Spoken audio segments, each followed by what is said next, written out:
Le président Abdel Fattah el-Sisi a effectué ce week-end une visite officielle de 2 jours aux Émirats arabes unis qui célèbrent sa 45e fête nationale.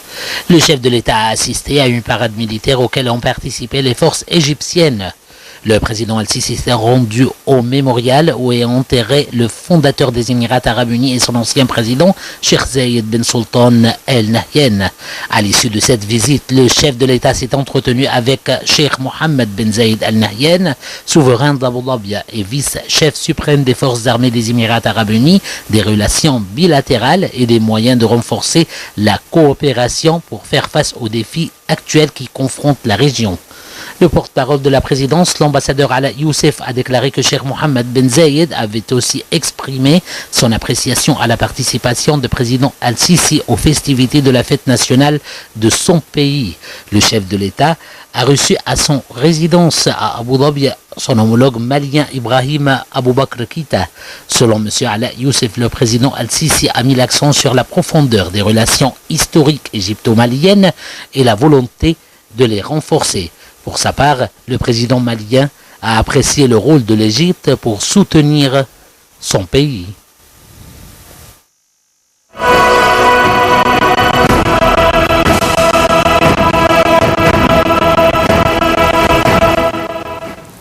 Le président Abdel Fattah el-Sisi est retourné au Caire à l'issue d'une visite officielle de 2 jours aux Émirats arabes unis.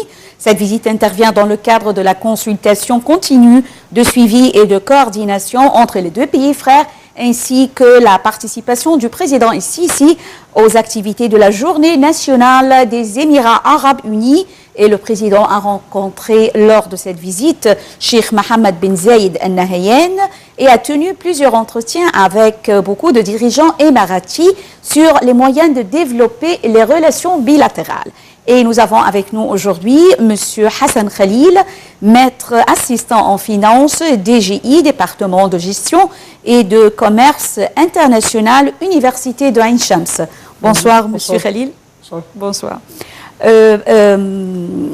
Comment évaluez-vous les relations bilatérales entre les Émirats arabes unis et l'Égypte?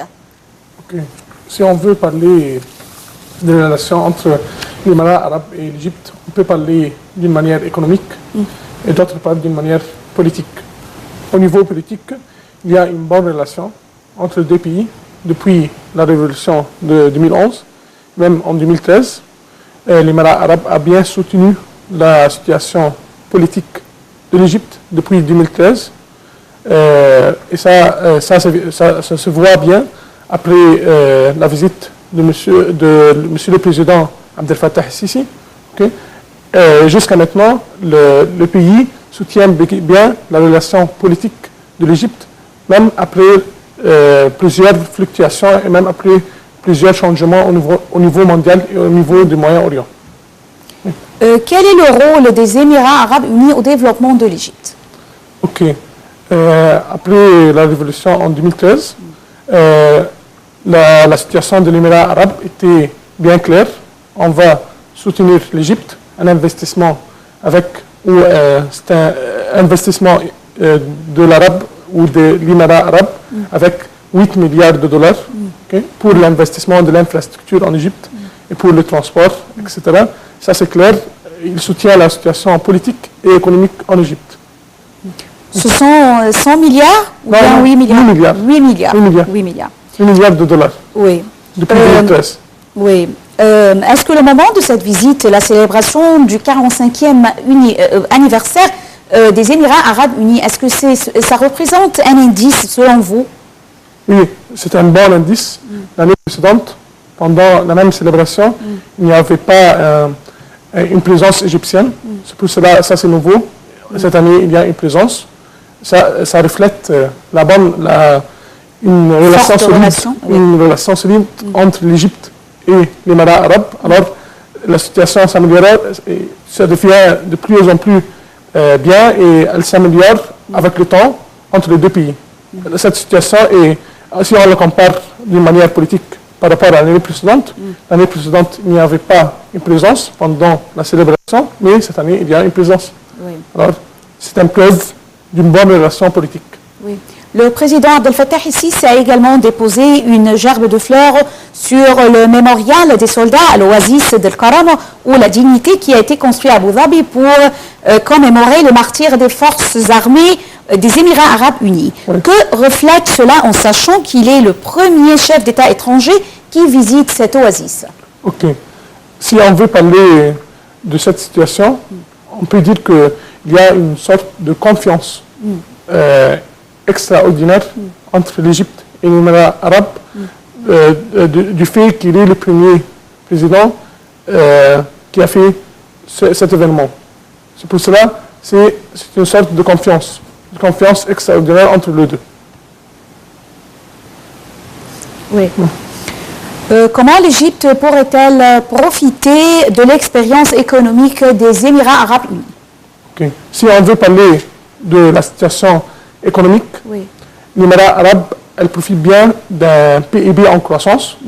Le PIB est en croissance de plus de 3% à 4% chaque année. En outre, au niveau de l'inflation, l'inflation est inférieure à 3% là-bas. Je veux ajouter une chose, l'économie aux Émirats arabes n'est pas dépendante seulement du pétrole. Oui. Ça, c'est connu dans le monde arabe que l'économie des Émirats arabes, c'est seulement le pétrole. Pas seulement le pétrole, il y a trois secteurs principaux qui influent l'économie là-bas. C'était ma question, ma question prochaine. J'allais vous poser cette même question. Et en quel domaine aussi les Émiratis travaillent, à part le pétrole? Oui, je vais parler honnêtement. Avant 2015, l'économie était parfaite là-bas. Des investissements étrangers, un PIB qui augmente de plus que 5% par année. En outre, l'inflation au-dessous de 3%. Mais bien sûr, après le problème du pétrole dans le monde arabe, en 2015, etc., le pétrole ou le secteur d'économie du pétrole a été bien menacé aux Émirats arabes, mais ce n'est pas la peine. Même avec cette menace, il reste fort. Oui, le PIB, la croissance du PIB a diminué, mais elle reste dans le seuil de 3%. Ça, c'est bien. Et en outre, concernant les inflations, elle n'a pas augmenté plus que 3%. C'est pour cela que l'économie est forte, il n'est pas dépendant du pétrole, il est dépendant du pétrole, oui, bien sûr, mais d'autres facteurs comme le tourisme et le secteur de construction et des investissements étrangers. C'est pour cela que, bien sûr, l'économie est menacée par le secteur pétrolier, mais on doit bénéficier du secteur du tourisme, comment ils ont bien bénéficié du secteur du tourisme. Ils ont développé ce secteur pendant les dernières années.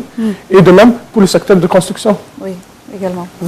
Selon vous, existe-t-il une rivalité entre les ports des Émirats arabes unis et de l'axe du canal de Suez?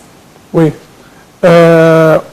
Si je veux parler de cette partie, c'est honnêtement que le canal de Suez, oui, il y a une compétition, mais elle n'est pas une grande compétition.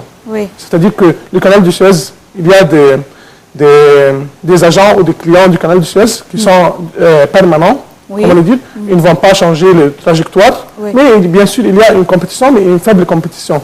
Et toujours encore que le secteur mondial ou le commerce mondial a été bien menacé. Vous savez que le commerce mondial a été bien menacé, il a diminué d'environ 30%. C'est pour cela, oui, il y a une compétition, mais à ces conditions ou sous les conditions mondiales, ils sont de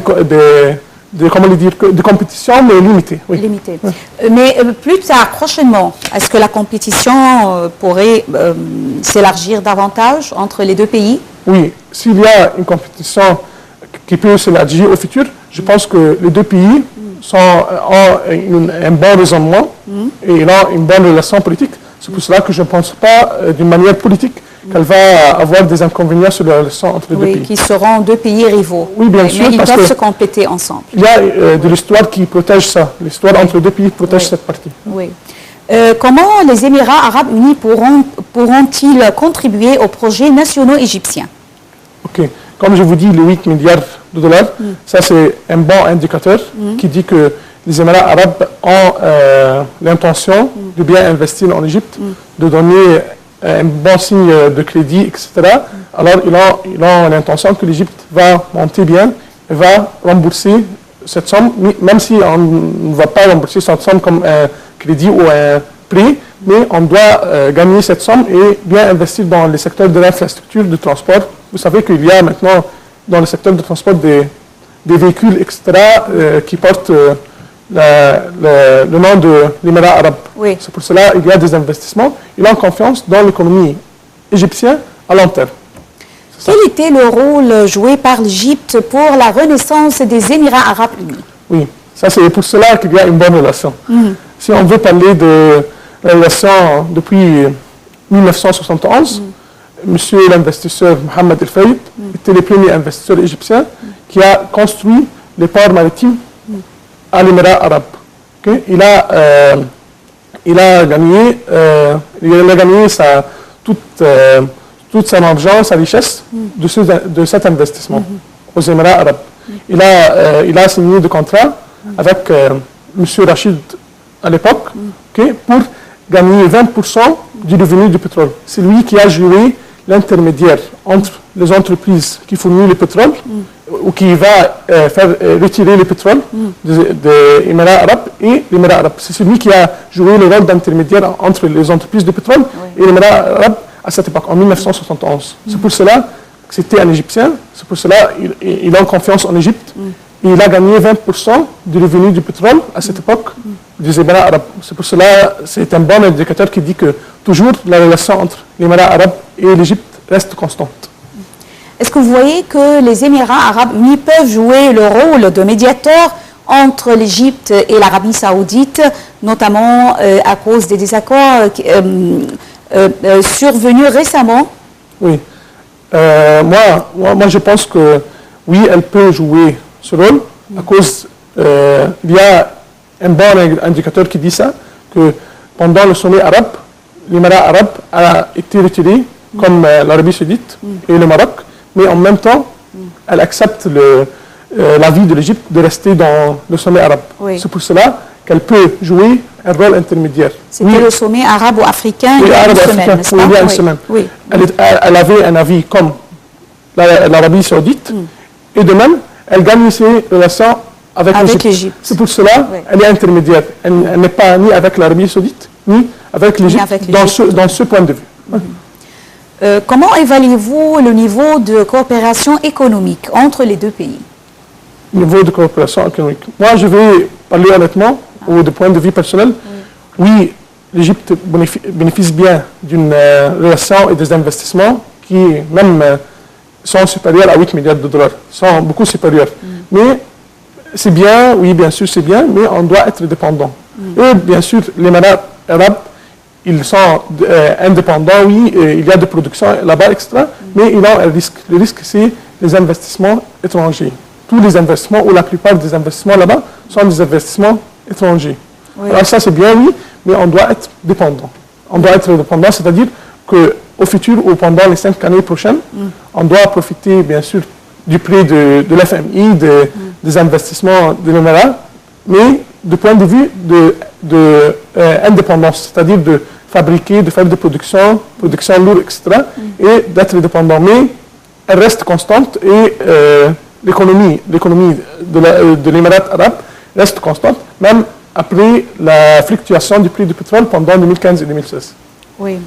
Quels sont les défis régionaux actuels qu'affrontent les pays arabes et notamment les Émirats arabes unis et l'Égypte? Ok. Si on veut parler des défis, le premier défi c'est le pétrole, le prix du pétrole. Ça, c'est pas un point faible pour l'Égypte parce que on n'est pas, le secteur pétrolier n'est pas le secteur principal en Égypte, mais au niveau régional, ça c'est le défi principal, que le prix du pétrole, on ne sait pas où il va arriver dans 2 ou 3 ans. C'est pour cela que ça c'est le défi. Tous les pays arabes cherchent maintenant d'autres sources ou d'autres sources économiques plus stables. C'est ça.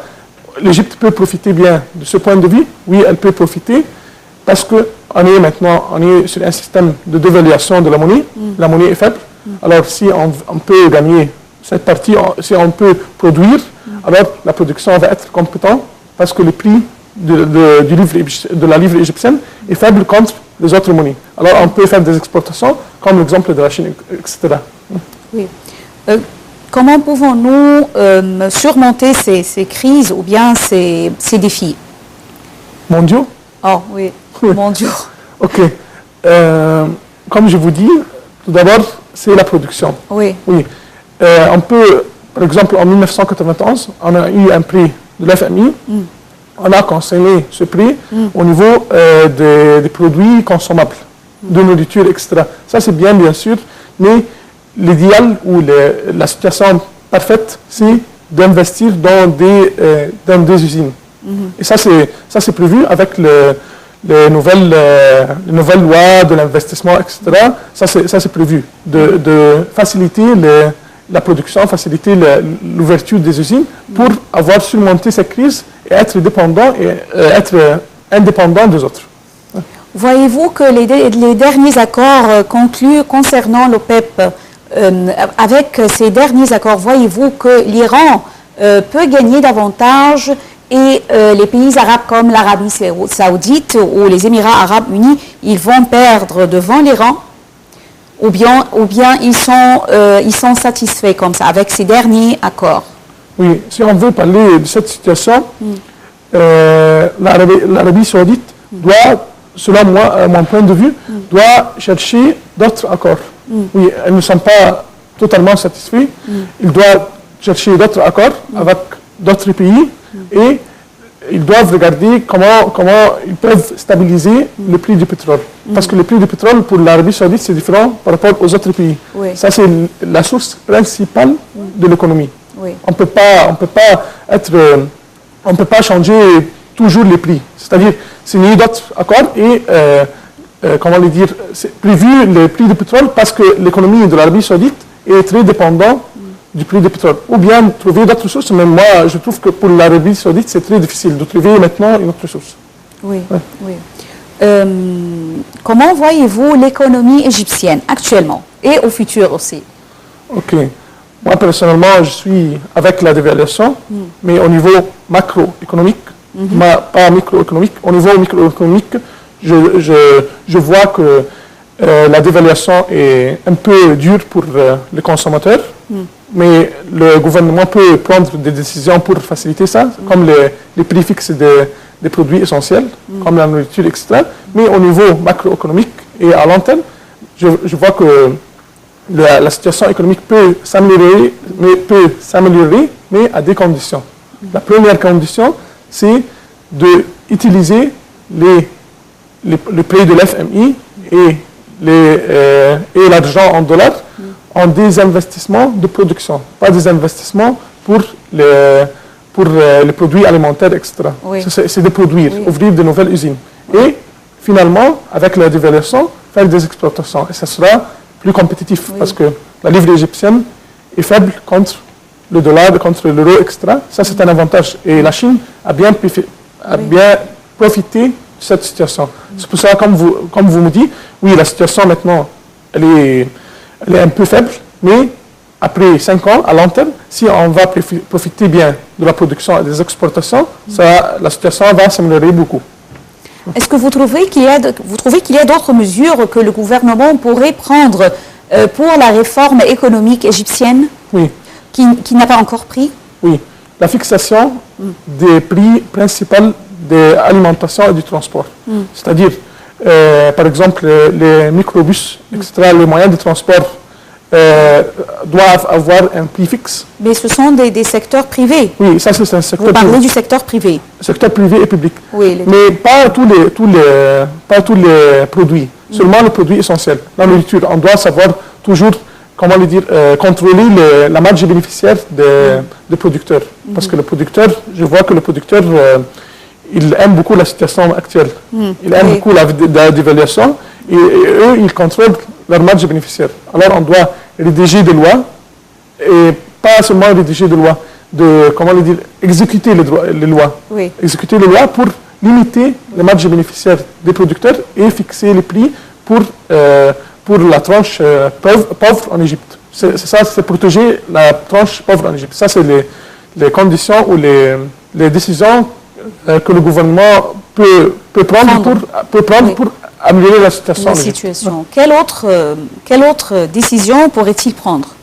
Ok, à part la dévaluation, on peut parler par exemple au secteur industriel, c'est-à-dire orienter la production, pas seulement produire. On peut produire des productions qui ne réalisent pas les conditions de l'exploitation à l'étranger. Oui. On doit orienter la production, par exemple, savoir ce que le monde, les besoins demandent au niveau de conditions, par exemple, de nourriture, au niveau de conditions d'exportation, et appliquer ça au niveau local, appliquer ça au niveau de la production en Égypte. Oui. En ce qui concerne les petits projets ou les projets moyens, le citoyen se trouve incapable de jouer un rôle ou de construire on peut dire son économie à lui. Oui. Parce que toujours le marché, lui, dicte ce qu'il doit faire. Oui. C'est pas, il veut faire quelque chose, mais par contre, le marché ou bien les mesures prises par le pays lui imposent quelque chose d'autre. Oui. Comment on peut résoudre cette question à laquelle s'oppose toujours le citoyen qui a de faibles revenus? Ok. Tout d'abord, oui, c'est bien sûr un point de faiblesse en Égypte. Oui. C'est le marché du travail. Oui. Le marché du travail en Égypte est un peu faible. C'est-à-dire qu'aujourd'hui, si vous demandez à quelqu'un de travailler dans un secteur à part son spécialité, ingénierie, médecine, etc., il ne veut pas travailler dans ce secteur. Je pense qu'en Égypte, pour améliorer cette situation, c'est d'augmenter le budget concernant l'éducation. Mais pas seulement l'éducation universitaire, oui. L'éducation technique. C'est-à-dire améliorer le marché du travail. Je ne veux pas seulement maintenant des médecins, des ingénieurs seulement. Des techniciens. Je veux dire des techniciens. La main-d'œuvre. Oui, la main-d'œuvre. Oui. Si je peux améliorer le niveau d'éducation technique en Égypte, ça va améliorer le marché du travail, d'autre part augmenter les PIB et améliorer la situation. Ça, selon moi, un point de vue d'éducation technique, ça va améliorer la situation économique des pauvres ou des gens qui trouvent que la situation économique elle est faible selon eux. Oui, oui. Nous vous remercions infiniment, Monsieur Hassan Khalil, maître assistant en finance, DGCI, département de gestion de commerce international, Université de Ain Shams. Merci pour cette explication.